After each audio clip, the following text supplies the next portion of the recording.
डोडो TV.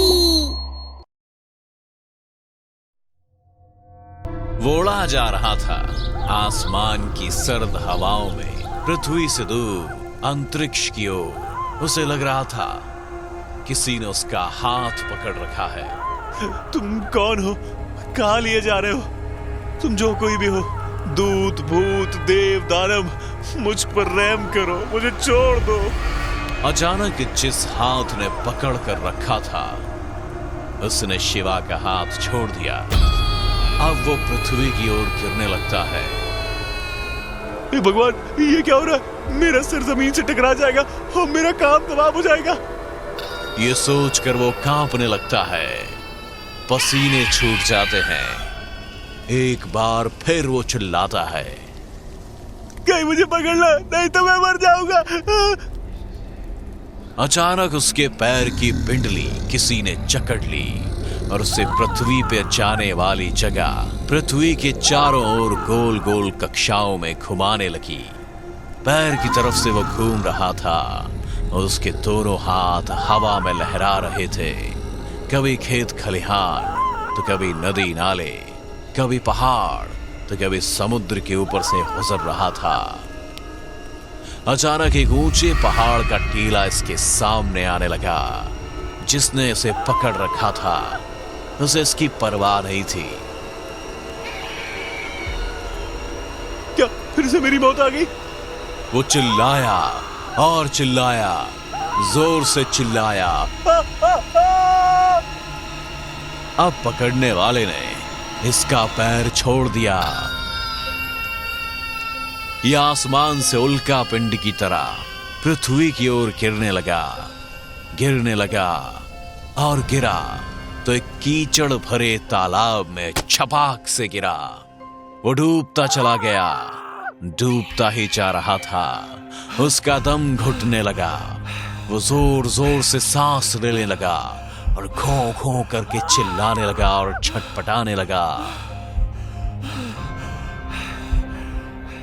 उठ उठ शिवा, क्यों चिल्ला रहा है?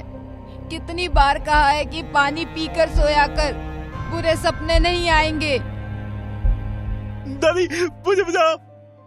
दादी ने उसका सिर उठाकर अपनी गोद में रख दिया। तू दुनिया की सबसे सुरक्षित जगह पर है। यहाँ से तो तुझे तेरा बाप भी नहीं हटा सकता। शिवा आंखें खोलता है और सामने दादी को देखकर निश्चिंत हो जाता है। ये सच था कि दादी की गोद उसके लिए सबसे सुरक्षित जगह थी।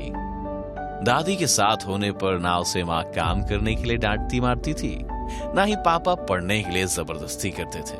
बस सुबह उठते ही शुरू हो गया दादी पोते का लाड़ प्यार। तुम इसे सुधरने मत देना माँ, तुम्हारे कारण ये इतना बिगड़ गया है।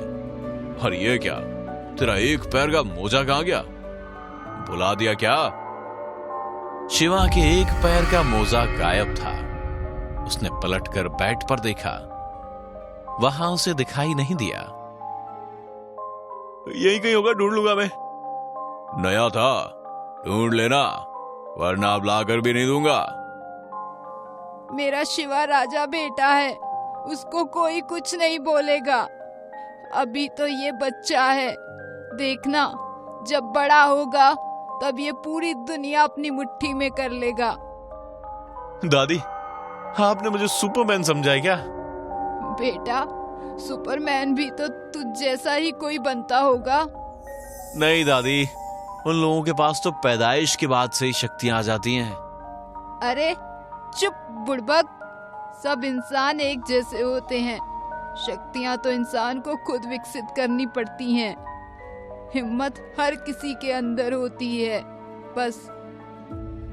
तू बस अपना काम और पढ़ाई ईमानदारी से किया कर। ऐसी बातें सुनकर शिवा को हिम्मत आ जाती है। वो दादी से लिपट जाता है। दादी भी उसे अपनी गोद में लेते हुए फिर कहती है, अरे मेरा राजा बेटा शिवा। शिवा गांव में अपनी दादी और माँ बापू के साथ रहता था। वो इकलौता ही था तो थोड़ा लाड़ का लड्डू बन गया था। वो उठकर बाहर गया। सूरज को देखकर उसको अपना सपना याद आया। क्या आज मैं सूरज के पास जाने वाला था? उससे कितनी दूरी से मैं लौटा था। जहां मैं गिरा था वो कीचड़ वाला तालाब मैंने कहां देखा है? शिवा, जल्दी दातुन कर और कुछ खा ले। स्कूल नहीं जाना क्या?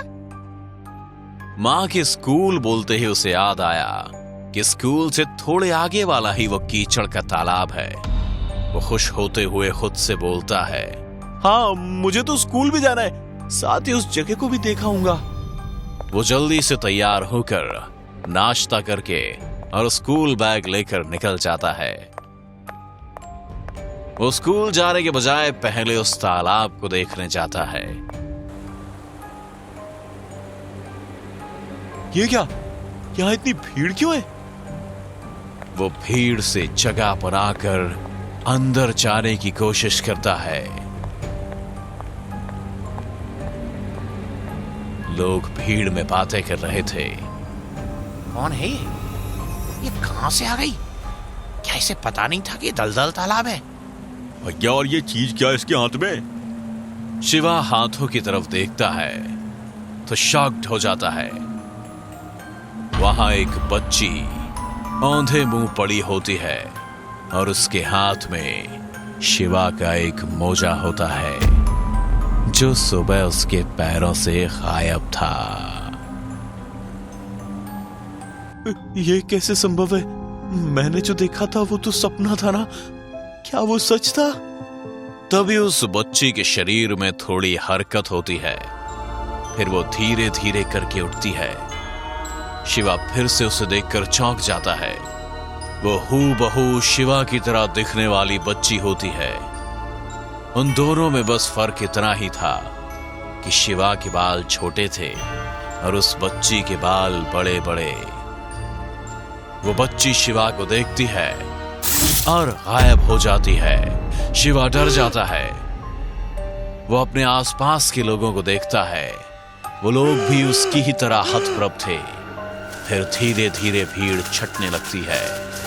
मन में हजारों सवालों को लिए शिवा भी स्कूल जाने के लिए मुड़ा। तभी पीछे से आवाज आई,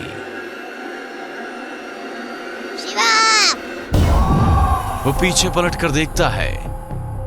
वो वहीं दलदल में खड़ी थी, पर अब वो पहले जैसी नहीं दिख रही थी। उसकी शक्ल डरावनी हो गई थी। तुम मुझे जानती हो? हाँ, यहाँ आओ मेरे पास। तुम्हें मेरा ये मोजा कहाँ से मिला? तुम सब भूल गए, सुबह हम मिले थे। कब? तुम कौन हो? मैं तुम्हें जानता नहीं हूँ। दूत, भूत, देव, दानव, जो समझना है समझ लो। शिवा फिर चौंक जाता है। सुबह का सपना याद आता है उसे। उसने ही तो कहा था, तुम कौन हो और कहां लिए जा रहे हो? तुम जो कोई भी हो, दूत, भूत, देव, दानव, मुझ पर रहम करो, मुझे छोड़ दो। क्या वो तुम थी जो मुझे ले जा रही थी? हाँ, और अब फिर तुम्हें मैं अपने साथ ले जाऊंगी। और वो हवा में उड़कर शिवा के पास आ जाती है। शिवा डरता तो है, पर फिर हिम्मत करके भागने की कोशिश करता है। पर वो बच्ची उसका हाथ पकड़ लेती है और उसे लेकर उड़ जाती है। तुम मुझे कहाँ ले जा रही हो? छोड़ो मेरा हाथ। शिवा को आसपास का कुछ दिखाई नहीं दे रहा था।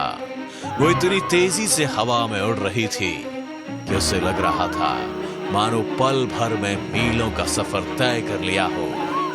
वो दोनों जब रुके और शिवा ने आंखें खोली तो खुद को एक घनघोर जंगल में पाया।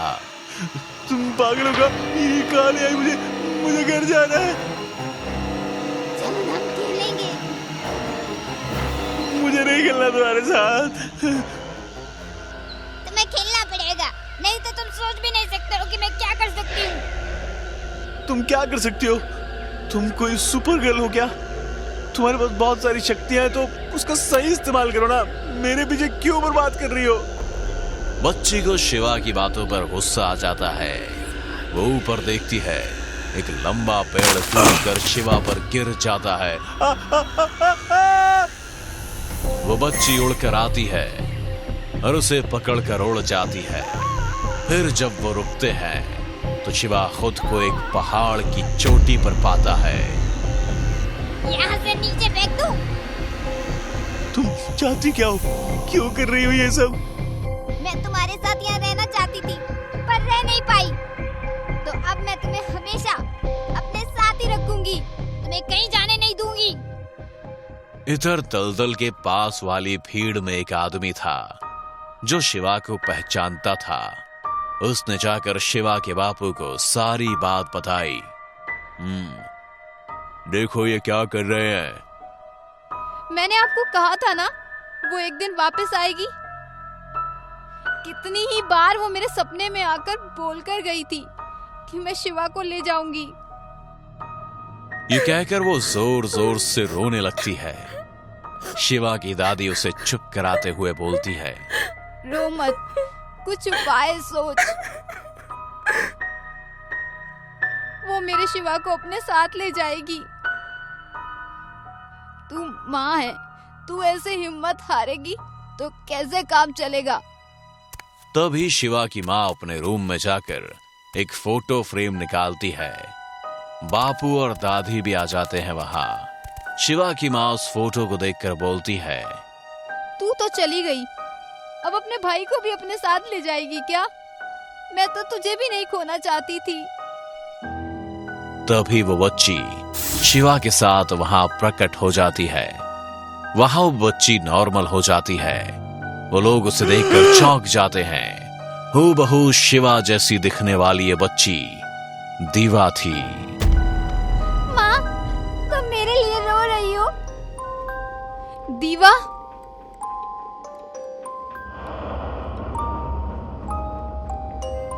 तुम मुझे छू नहीं पाओगी माँ, मैं तो आत्मा हूँ।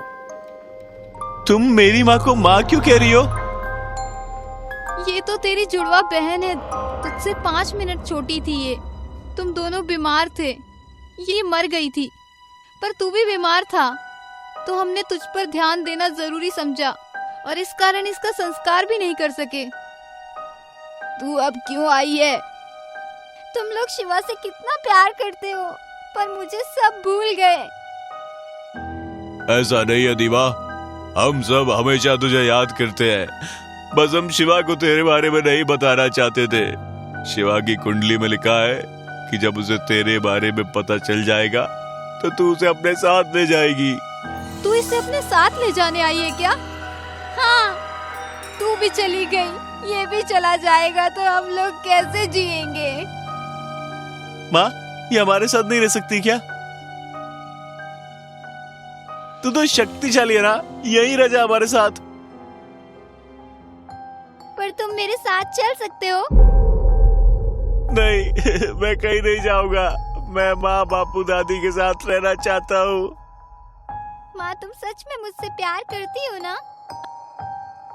हाँ दीवा, मैं तुझसे बहुत प्यार करती हूँ। अब तू तो वापस नहीं आ सकती, पर मेरे शिवा को मुझसे मत छीन। आप सब मुझे अपनी यादों से मत मिटाना। मैं भैया को अभी छोड़कर जा रही हूँ, पर जिस दिन आप लोग मुझे भूल जाओगे उस दिन मैं भैया को लेकर जाऊंगी। इतना कहकर वो बच्ची गायब हो गई। सुजानगढ़ में एक अस्पताल था। पिछले कुछ दिनों से उस अस्पताल में लोग रहस्यमयी तरीके से मर रहे थे। सुबह के 5 बजे थे, तभी किसी के चिल्लाने की आवाज आती है और खून से लथपथ वार्ड बॉय की लाश मिलती है। जहां खून हुआ था वहां खून से सने किसी के बड़े बड़े पैरों के निशान थे। मौका वारदात पर पुलिस भी आ गई। आप तो नाइट ड्यूटी में थी, तो आपने कुछ भी देखा या नहीं सुना? हाँ, मैं नाइट ड्यूटी में थी, पर मैं अपने कमरे से रात को ही चली गई थी, क्योंकि एक मरीज का ऑपरेशन हुआ था और वो काफी सीरियस था। इसका खून किसने किया मुझे नहीं पता। मरने वाले वार्ड बॉय की किसी से कोई कहासुनी हुई क्या? मैं नहीं जानती, मुझे नहीं पता। पुलिस वाले खून का सैंपल लेते हैं और बाकी फॉर्मेलिटीज और तहकीकात कर लाश पोस्टमार्टम के लिए लेकर चले जाते हैं। कुछ दिनों बाद कब्रिस्तान से एक जिन अस्पताल में आ जाता है और वो एक लड़की का हाथ पकड़कर एक कमरे के अंदर खींच लेता है। उसी अस्पताल के वार्ड में नंदू चुपचाप अपने बेड पर बैठा था। वो एक दिन पहले एडमिट हुआ था। अचानक कहीं से जोर से आवाजें आने लगी। नंदू उठकर दूसरे बेड के मरीज राघव के पास गया। वो भी डर के मारे बैठा हुआ था। आपको कुछ पता है इतनी अजीब घुटी घुटी सी आवाजें कहां से आ रही हैं? मैं तो उस दिन के मर्डर के बाद से सो भी नहीं पा रहा हूँ। उस दिन भी ऐसी आवाजें आ रही थी जैसे कोई तड़प रहा हो। आपने नर्स को नहीं बताया? बताया था पर सिस्टर जूलिया ने कुछ नहीं किया। मैं जाकर नर्स के कमरे में देखता हूँ। वो जैसे ही नर्स जूलिया के कमरे में जाता है तभी वहां एक खौफनाक दृश्य देखकर डर जाता है। वो एक भयानक जिन था और एक लड़की को चाकू से गोद रहा था। चारों तरफ खून का फव्वारा छूट रहा था। धूल भरे बड़े बड़े पैरों के निशान देखकर नंदू वहां से वार्ड की तरफ भागते हुए आता है और आकर बेड पर बैठ जाता है। आपके कमरे में एक घायल लड़की पड़ी है। मैं अभी वहां गया था तो एक लंबा चौड़ा और बेहद भयानक शक्ल वाला जिन उस लड़की को चाकू मार रहा था। तुम्हें कैसे पता कि वह जिन था? मैंने अरेबियन नाइट्स में वैसे ही जिन देखे हैं, इसीलिए शायद। ओह गॉड, ये क्या हो रहा है हमारे अस्पताल में? नर्स जूलिया तुरंत अस्पताल वाले कमरों को खबर करती है। जब तक अस्पताल वाले पहुंचते हैं तब तक लड़की सिर्फ कब्रिस्तान वाला जिन कहकर लुढ़क जाती है। पुलिस आकर फिर छानबीन करती है। नंदू चुपचाप अपने बिस्तर में मुंह ढककर सो जाता है। ये कब्रिस्तान वाले जिन का क्या चक्कर है? सब चुपचाप खड़े रहते हैं। कोई कुछ नहीं जानता सिवाय नंदू के। पूछताछ करके पुलिस वाले चले जाते हैं। सिस्टर, मेरी तो जान निकल रही है डर के मारे। आप किसी से मत कहना कि मैंने किसी को देखा है। मैं इन चक्करों में नहीं फंसना चाहता। नहीं। आप डरिए नहीं, आपकी तबीयत खराब हो जाएगी। मैं कुछ करती हूँ। वो दरवाजा बंद कर देती है, परंतु तभी किसी के भारी कदमों के उस वार्ड में आने की आहट से सभी कांपने लगते हैं। वो आहट दरवाजे तक आती है, परंतु फिर वापस जाने की आवाज सुनाई पड़ती है। नर्स बाहर निकलकर देखती है तो दरवाजे पर लगा पीतल का क्रॉस बिल्कुल लाल हो गया था और धूल भरे पैर के निशान देखकर ही वो समझ जाती है कि ये जरूर कोई भूत प्रेत या जिन्न ही है। थैंक गॉड, अभी तो शायद इसी क्रॉस ने हम सबको बचा लिया। अगले दिन ड्यूटी बदलते ही सुबह सिस्टर रोजी वार्ड में आती है। अरे सिस्टर, नमस्कार। कैसी आप? मैं बिल्कुल ठीक हूँ। आपकी तबीयत कैसी है? तबीयत तो ठीक है, पर रात को ठीक से सो नहीं पाया। आधी रात होती अजीब अजीब सी आवाजें आनी शुरू हो गई थी। मेरी तो डर के मारे जान ही निकल गई।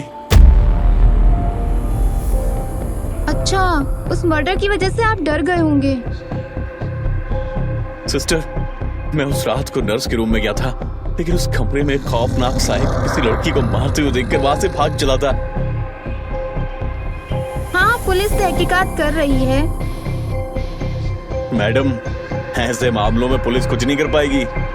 इसे तो कोई पीर फकीर या तांत्रिक ही भगा सकता है। हाँ, देखो अस्पताल वाले क्या करते हैं। तभी अस्पताल में मनोहर नाम का एक आदमी भर्ती होता है। अरे भाई, तुम्हें क्या बीमारी है? तुम किस वजह से अस्पताल में हो? मुझे बहुत तेज बुखार है। तभी नर्स मनोहर को दवा देने आती है। इतनी खूबसूरत नर्स को देखकर मनोहर का दिल मचल उठता है। मनोहर उसको देखकर बोलता है, वाह, आप तो बहुत खूबसूरत हैं। आपको तो देखकर ही मेरा बुखार उतर गया। क्या बोला? कुछ नहीं, कुछ भी तो नहीं। ये दवा खा लो, कल सुबह जब डॉक्टर आएंगे तो जो भी तकलीफ होगी बता देना। आपके हाथ से तो जहर भी खा लूंगा। अभी क्या बोला आपने? कुछ नहीं, मैं तो कह रहा था कि लाइए दवा खा लेता हूँ। सिस्टर रोजी गुस्से में पैर पटकती हुई वहां से चली जाती है। अरे राघव, ये तो एक नंबर का दिलफेक इंसान है, इसका नर्स पर ही दिल आ गया। बताओ। तुम्हें नर्स से ऐसे नहीं बोलना चाहिए। अगर गुस्से में आ गई ना तो ऐसा वैसा इंजेक्शन लगा देगी तो होश ठिकाने आ जाएंगे। अरे भाई, मैं किसी से डरता थोड़ी हूँ। तभी आवाजें आनी फिर से शुरू हो जाती हैं। इस बार मनोहर उठता है और बाहर नर्स के कमरे में जाने लगता है। दोनों से मना करते हैं पर वो नहीं मानता। वो जैसे ही नर्स के कमरे के बाहर जाता है, उसे अजीब घुटी घुटी सी आवाजें सुनाई पड़ती हैं। वो दरवाजा खोलकर झांकता है, तभी दो मजबूत हाथ उसे अंदर खींच लेते हैं।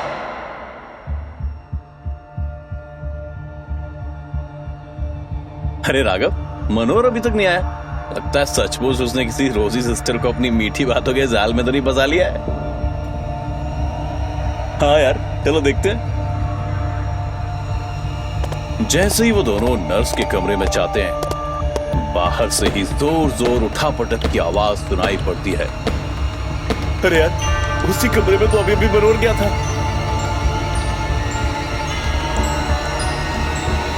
दोनों खिड़की से झांक कर देखते हैं, वही जिन मनोहर को चाकुओं से गोद रहा था।